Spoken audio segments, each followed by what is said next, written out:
Bonne bandeko balandi abonné la chaîne Nabino Bolingara Mingi puis Botalaka Mingi HD la Congolaise TV na émission Nabino Bolandara Petro vraiment venir en marche ces émissions Nabino émission de tous les temps émission Bolandaka émission Bosepela Ranango tozongi sous en force tozongi en forme malgré l'absence belé kasi tozongi toujours musala to améliorer toujours musala na émission Nabino au Bolingara Mingi ba tema kitoko lelo tokolobela likambo moko oyo eza actualité oyo eza à la une oyo bato tu bazoyebela mboka mobimba partout na monde ezali likambo etali union sacrée lelo oyo tozozela bato tu bazozela gouvernement bato tu bayoki vision chef de l'état bato tu bayoki makanisi ya mokonzi ya mboka teme na biso lelo ezali pourquoi l'union sacrée pourquoi l'union sacrée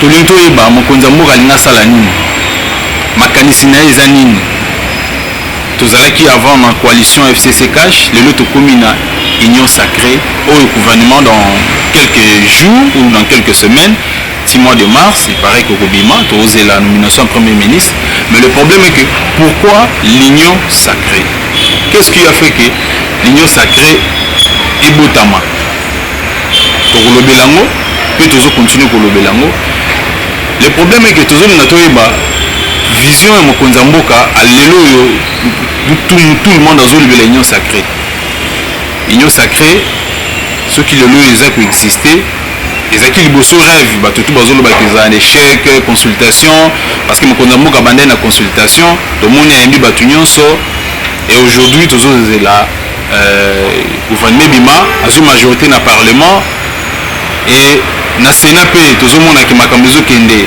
de plus en plus grave et total si réellement pe mokonzi ya mboka oza sous majorité na sénat toyebi te mais problème na biso ezaki union sacrée pourquoi l'union sacrée 2 ans yango chef de l'état aza toujours na mandat na ye à 5 ans a consommé 2 ans avant union sacrée ezalaki te avant ezalaki coalition FCC Cash mais lelo subitement tosutuki union sacrée eloko nini esali que président azwa makanisi l'union sacrée botama lelo selon ba recherche tosali nous avons compris que mokonzi ya mboka selon discours na ye alobi ezali échec makambo etamboli malamu te selon ba ressources mosusu tozwi baministre mosusu basali mosala mabe cela veut dire que babandaki kodésobéir na vision ya chef de l'état donc bandosala mosala mabe na conseil des ministres masama décision kozoma ndenge mosusu mais bango to bakoma na babiro na bango bake na baplateforme na bango bake kosala makambo ndenge mosusu ezala baoyo ya cash ezala baoyo ya FCC selon mokonzi ya mboka alobaki na FCC bato nyonso tout te baza mabe donc bafruit mosusu ya malamu ezali mais problème na biso eza ke mpo na nini union sacrée eza que selon barecherche tosali baministre mosusu d'exemple neti ministre ya finance baordre ebele lelo oyo tozosutuka barriere ekomi ebele na ndenge moko koza même pas na idée baministre provincial je crois 8 mois impayé baministre national non pas baministre provincial oui ezala mpe baministre provincial ezala badéputé provinciaux 8 mois impayé badéputé national bazoki déjà 9 mois yango impayé dernièrement na okaki basalaire ou marche bon badikoma badéclaration na bango par rapport parce que badémarche moko procédure mo normal bakemo na ministre ya finance mpona korésoudre mpona kotala ka na bango pourquoi barrière wana to ezala niveau ya parlement ezala provincial ezala national ezala même na baentreprise à l'état nous avons compris qu'il y a un problème pourquoi barrière ministre ya finance année passée tant conseil des ministres esalemaki évaluation esalemaki d'abord pour la gestion na ye gestion mboka na budget non en fait mbongo mokonzi ya mboka atunaki est-ce que eza possible jusqu'au mois de octobre tokofuta barrière nyonso assuraki mokonzi ya mboka ke c'est possible ezala onatra ezala onini baentreprise tout oyebi barrière bamosusu baza ba 11 mois ba 12 mois ba 10 mois ba 9 mois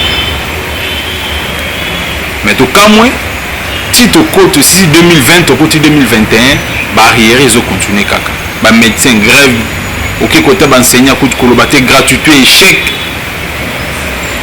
lelo yo biso tout toza kolobake non et loko mon côté marché et les autres disent que non c'est la continuité du régime Kabila parce que bazako tellement que FCC banako peser makasi et lelo yo échec et salemi na 2 ans gratuit 2 ans et que nango filé karabo et après 2 ans lelo tozo ka union sacrée est-ce que makambo eselema ki na F na buzo de semena coalition FCC cash est-ce que il faut continuer sous une union sacrée to yebité parce que tu remarqué que ba ministre belé na ba député belé bazaki na FCC ba région de union sacrée na ba bazaki na ba regroupement sous politique bazaki opposant est-ce que bizali wana mabe ko sila e ko tikala ningeza e ko sila to ko sila te point d'interrogation.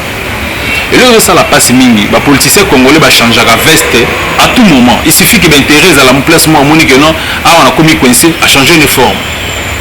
Le problème est que les mêmes erreurs toujours répétées en haut. Tu condamné Kabila dans le régime pendant 18 ans, Mouyibi, Djalé le Leki.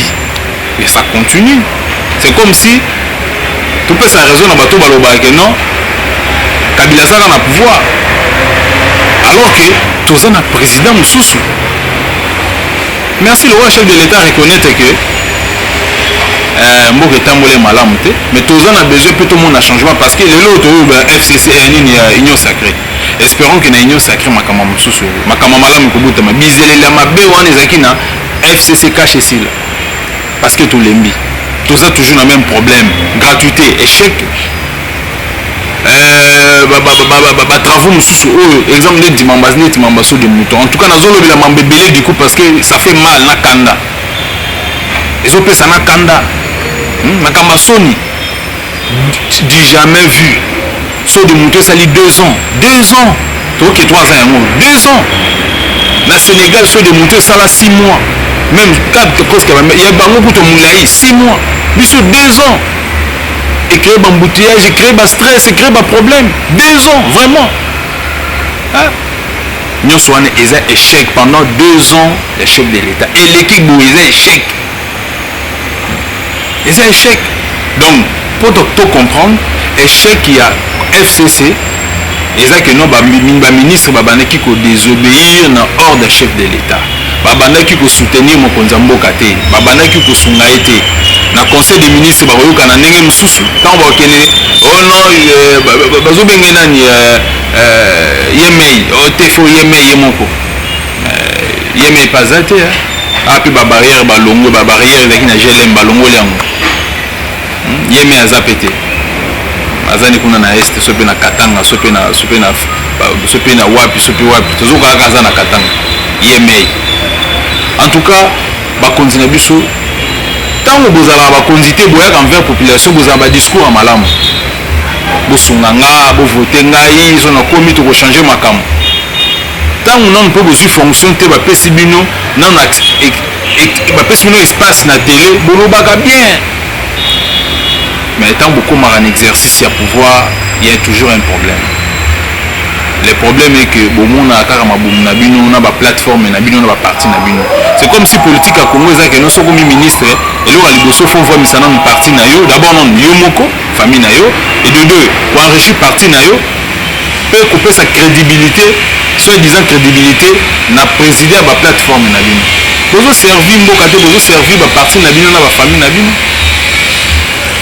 Et ça m'a bé échec la coalition FCC cash et mon ami Moutoutou a arrêté à comprendre que non ils allaient échec total ma projet agriculture boyeli biso ouais d'un coup tout de lancer ma projet tout ça mais projet agriculture depuis le loti le 2 ans moi masango ya ba Congo ti le batu bakena wolo na masango ti le projet wana nanu masango wana kishese so était vraiment otoloni masango fufu tout ça manioc ezali yango manioc yango bolona ki yango kaka na mapangu na bino après boyana nango chez bino bodame vraiment est-ce que va gérer mboka bongo na ebité to que nous amaya nkamba to ya nango to ba no bwakela bino na parlement au nom de Jésus milimo mabe bimala Saint-Esprit la tabango bo no sa malamu vraiment est-ce que ezalaka makambo tu es habitué tu veux former ni l'autre banoya nango tu es ça ba politicien congolais non tango lobaka tango zo non fonction te boza ba saint eza lokola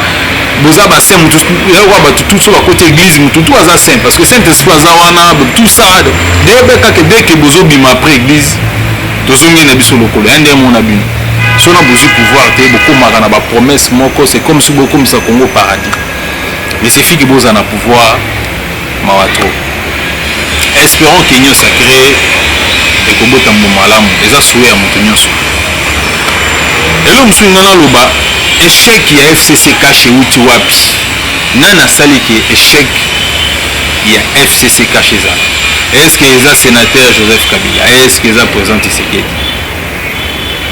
moto na moto azobina bira na ngambo na ye bato cache balobi o non bato ya FCC so tokoti na conseil des ministres bazorespecte mokonzi ya mboka te me ngai nazomituna premier ministre ntango mokonzi ya mboka bazobenge garant de la nation apesi mitindo alobi nalingi likambo boye esalema mais ntango premier ministre aza kodésobéir ordre de chef de l'état mais c'est clair nazomituna pendant 2 ans chef de l'état afandaki na ye bato mosusu bazomanke respect azeli pendant 2 ans eke nango gratuitement et population moto azosubir bacrise batension tout et mutu moko ta démissionné na pression chef de l'état donc bamanke na bango respect eza kwa tato za na kata ndako bana bamanko respect nde exemple yango wana donc mokonzi ya mboka premier ministre aboyi na ye kopesa koapplike ordre oyo euti epa mokonzi ya mboka eza makambo soni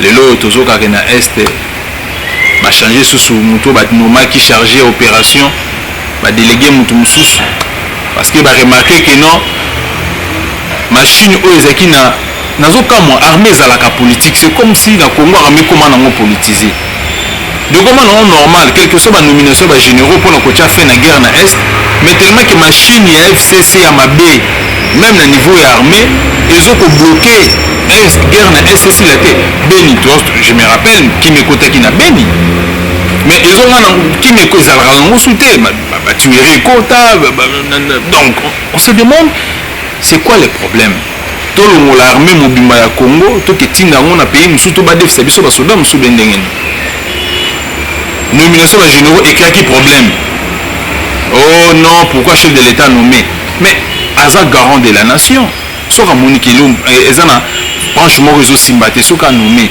est-ce qu'il faut tendance moko politique et tomboka non il fallait est-ce que armée armée za politique na armée jamais président un article moko te na constitution balobi que non un sénateur a vu encore recommander généraux moko non il n'est pas le président de la République. Toyebi comment est-ce que FCC va gérer mboka mabe pendant 18 ans toyebi eza lokola bato baza na makala na maboko autosimba makala maboko neza salité oyebi se kende ozelamba mpe eza na kati ya kitu wana mais osatande nani elamba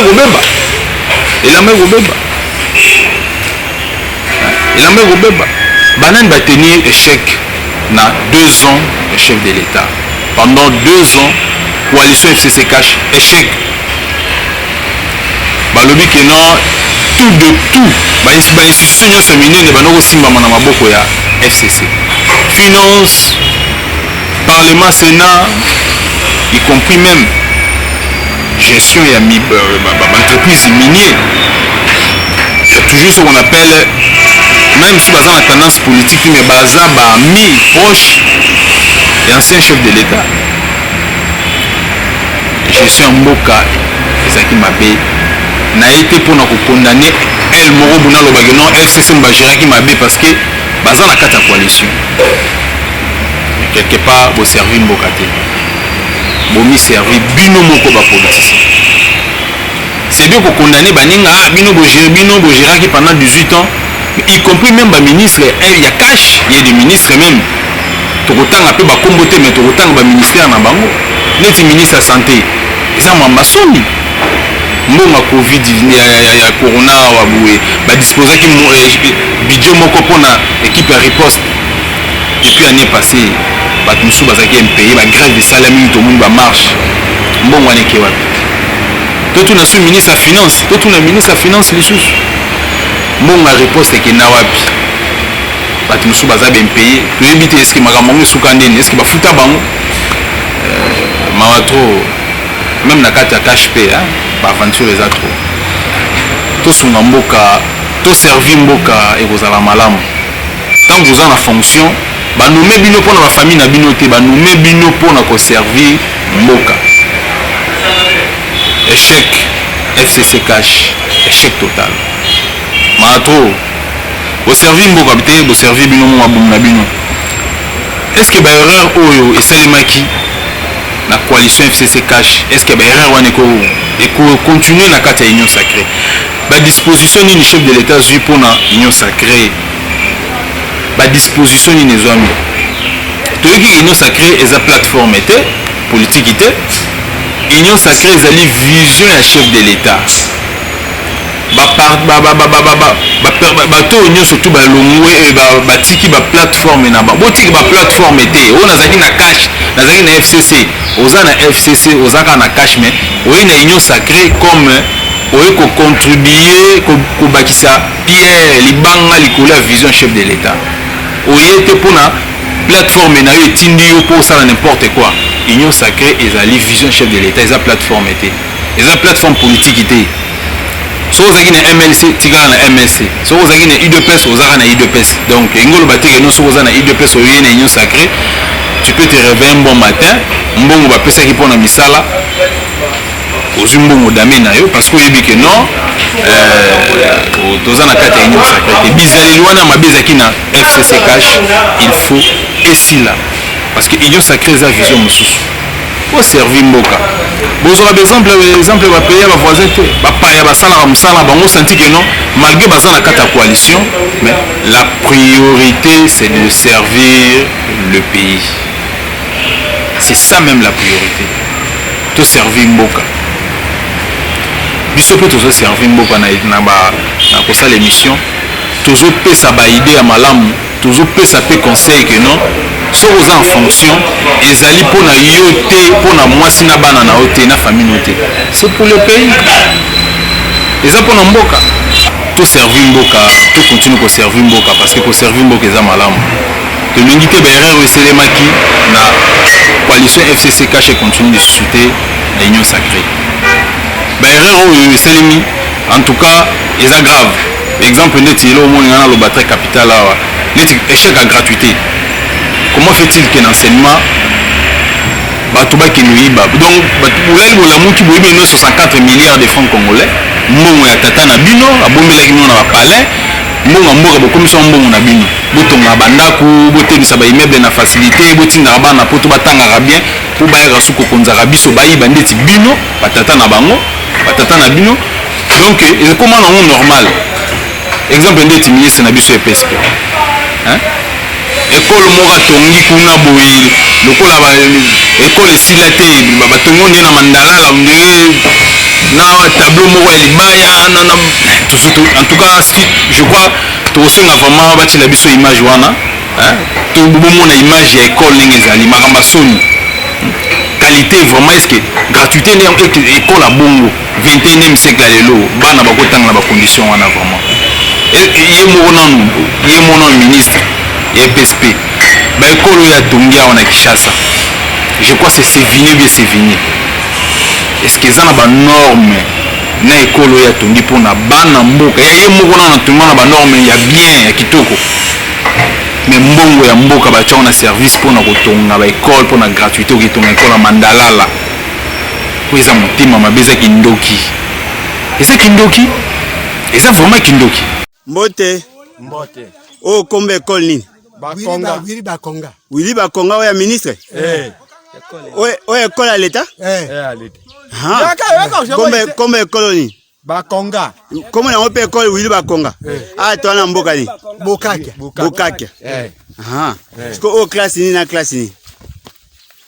Tu dis que première et sixième. Première et sixième. Oh la kisanga eba classe yango ya première ezap. Ya première yango. Kama difficulté na mopepe mobile kaka ne buki mo. Première première. Ya ko maga. Ah, première. Wapi ban. Ba bafanda wapi? Tu appelles à congé, il faut que tu banques. Ah, OK. Au première. Deuxième wapi?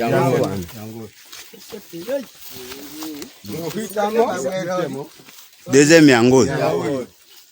École Willy Bakonga deuxième yango. Oyo troisième. Bon ba tableau za ba koma wapi tableau la kisanga tableau la kisa tableau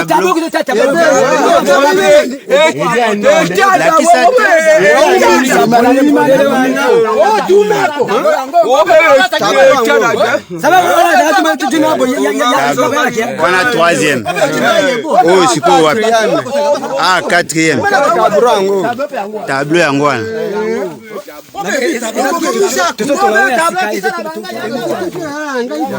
Ah, au tableau yango. Oui, quand même dans kekele. Yango un des tableaux. Au quatrième. Et tika sikoni cinquième. Non, sixième. On te va sixième primaire. OK.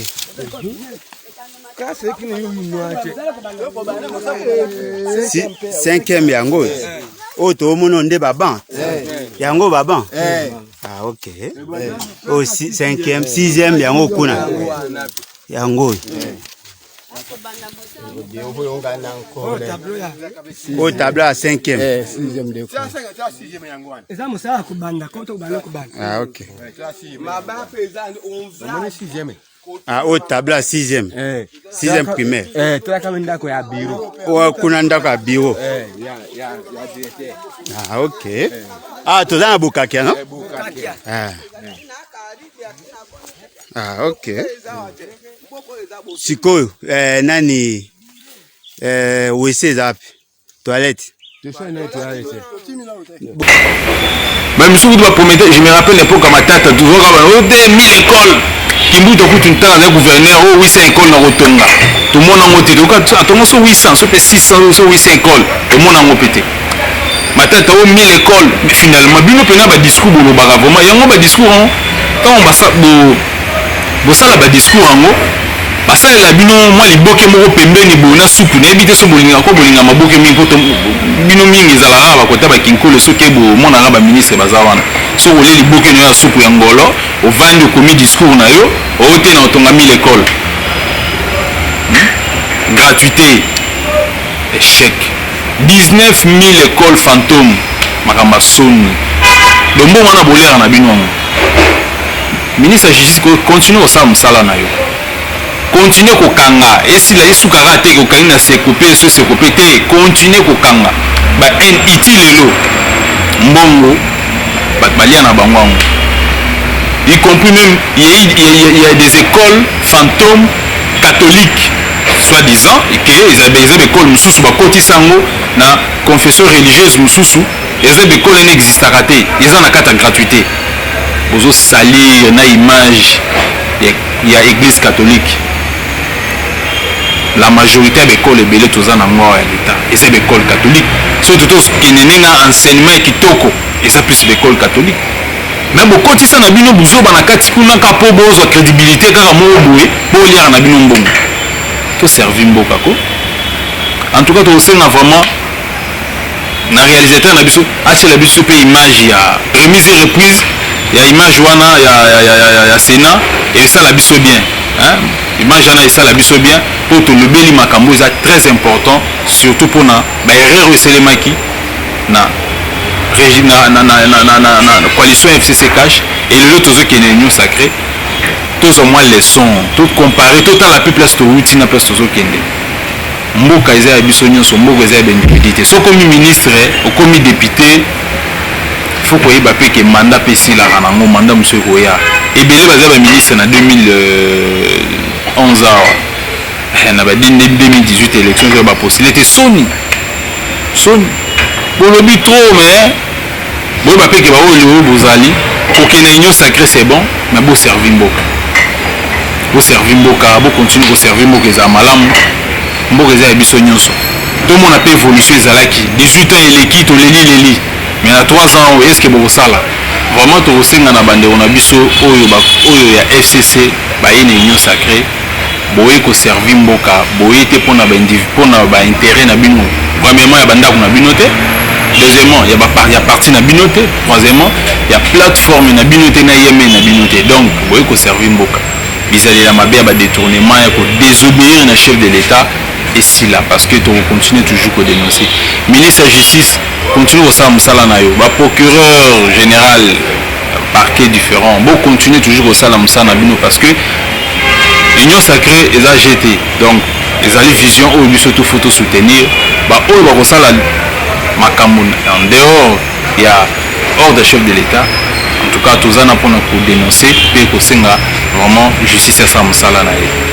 Et là, tout le monde partage na bino makasi yangwana to continue toujours ko s'abonner ebele koleka ko s'abonner na chaîne na bino bolingaka mingi HD la Congolaise TV vraiment na ko continue ko pesa mbote toujours na madame Nabiso la patronne Espérance Ebongo vraiment mbote na yo nzamba batela la place aux alliés.